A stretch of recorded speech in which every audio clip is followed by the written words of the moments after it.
வணக்கம் இந்தியா. இன்றைய தினம் நமது சந்தைகள் ஒரு ஃப்ளாட்டாக முடிவடைஞ்சது அப்படின்னு சொல்லலாம். நிஃப்டி 24,300க்கு மேலே 4 புள்ளிகள் அதிகரித்து 24,335 முடிவடைந்திருக்கிறது. மறுபுறம் மிட் அண்ட் ஸ்மால் கேப் இன்றைக்கி அவுட் பர்ஃபார்ம் பண்ணியிருக்குன்னு சொல்லலாம். கிட்டத்தட்ட 1% மேலே ஏறி இருக்கிறது.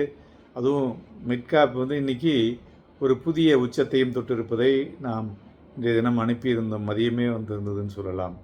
ஸோ ப்ராடர் மார்க்கெட் உங்களுக்கு ஒரு பெட்டர் மொமெண்டத்தையும் கொடுத்துருக்குது என்று சொல்லலாம்.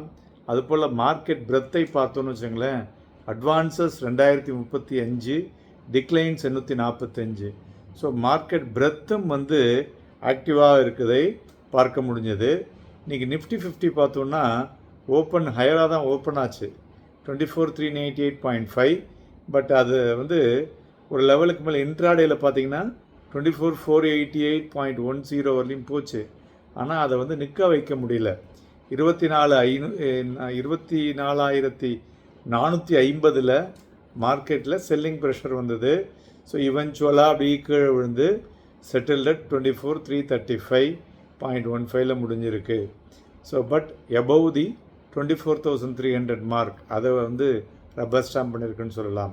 அதுபோல் ஆசிய பங்கு சந்தைகளும் இன்றைய தினம் பார்த்தோம்னா ஹையராக முடிவடைந்திருக்கிறது.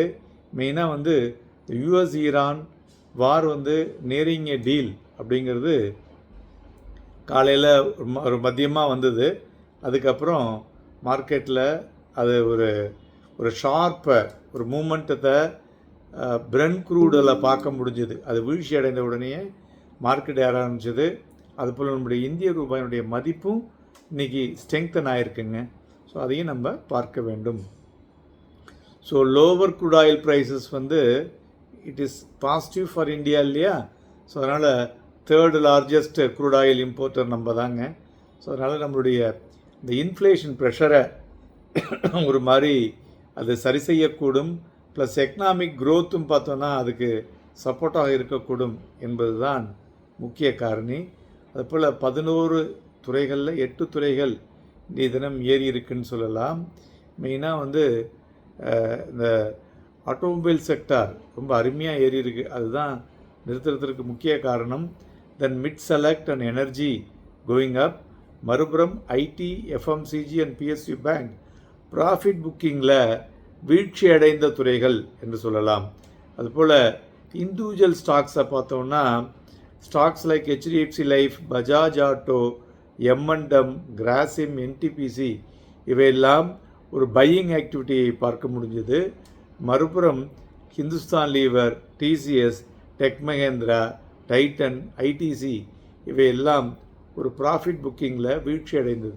எஃப்எம்சிஜியை பொறுத்தவரை இந்த வருடம் மான்சூன் எதிர்பார்த்த அளவு இருக்காது, கொஞ்சம் வாலட்டைல் மூவ் இருக்கக்கூடும்.